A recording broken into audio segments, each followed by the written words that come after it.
Recovering from a stroke or spinal cord injury can be extremely difficult. Physical therapy and other interventions can help, but despite those efforts, some people are left paralyzed or even with spastic limbs. Now, a unique type of surgery is offering hope to these patients. KPBS health reporter Kenny Goldberg says the procedure can produce some miraculous results. In July 2008, Rick Constantine was involved in a head-on car crash in Las Vegas. The accident left him paralyzed on his right side. Despite surgery to ease the pressure on his spine and numerous physical therapy sessions, his condition just didn't improve much. Doctors told Constantine he'd never walk again. But they were wrong. Constantine can not only get up out of his wheelchair under his own power, he can also walk without a cane. In August 2005, Steve Isitz was riding his mountain bike in Escondido's Daily Ranch. He swerved to dodge something on the trail and wiped out. The accident damaged 3 vertebrae. Surgeons put in 4 plates and a dozen screws. After the crash, Isitz had little control over his left leg. And now? The secret to Isitz and Constantine's recovery is a unique type of surgery called selective peripheral neurotomy. It's performed on people who have paralyzed or severely spastic limbs. The surgery cuts out parts of the nerves that are causing the most interference with proper movement, while leaving the healthy parts of the nerves and all of the muscles intact. UC San Diego neurosurgeon Justin Brown trained in France with one of the pioneers of the procedure. Dr. Brown is one of the only practitioners of it in the U.S. He says there are several advantages of the surgery compared with the standard treatment of cutting tendons or muscles. Because it's less invasive with a smaller incision, recovery from peripheral neurotomy is quicker for the patient.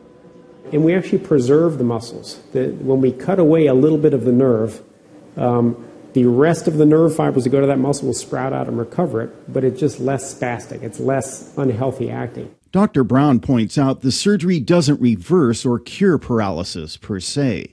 But we can take a limb that's been very spastic or dysfunctional and we can improve its ability to move.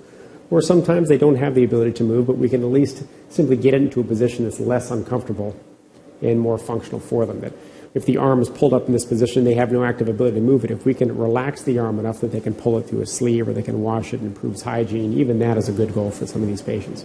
Rick Constantine didn't go through the surgery for such modest gains. He wanted to get back on his feet again. A few days after the procedure, he did. I was amazed. I could not believe it. When I stood up, I was expecting to feel pain or something, and I mean, the more I came up, it's like, I felt like I was waking up from a dream. Less than a week after his surgery, Steve Isitz goes to a rehab facility in Mira Mesa. It's a place that specializes in helping people with spinal cord injuries, strokes, and cerebral palsy. Isitz works on a treadmill while the director of the facility, Dr. Brad Marcus, monitors his activity. They used to snap back a lot? Almost every time, yeah. Marcus says he's amazed at how much better Isitz is walking. So if you see right here, this is the classic butterfly pattern. It looks fantastic. This would be his heel strike on the left and his toe off. And on the right, this would be his heel strike and his toe off. And then the center of pressure you can see as it's moving back and forth. Before the surgery, Isitz couldn't hit these marks consistently with his left foot. It felt like I was pulling a 1,000-pound lead weight through as my leg, and because all this tone was fighting it. Now it bends and comes through almost without any effort. Isitz desperately wants to get back to 100%.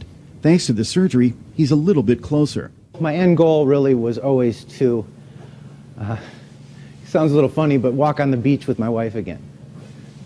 Walking in the sand is something that you can't really do easy. You take for granted, but when you don't have the balance, it's almost off limits.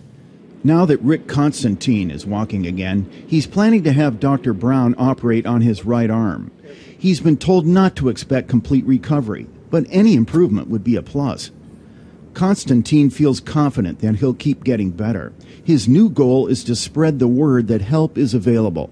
We've been told for years and years you'll never walk again.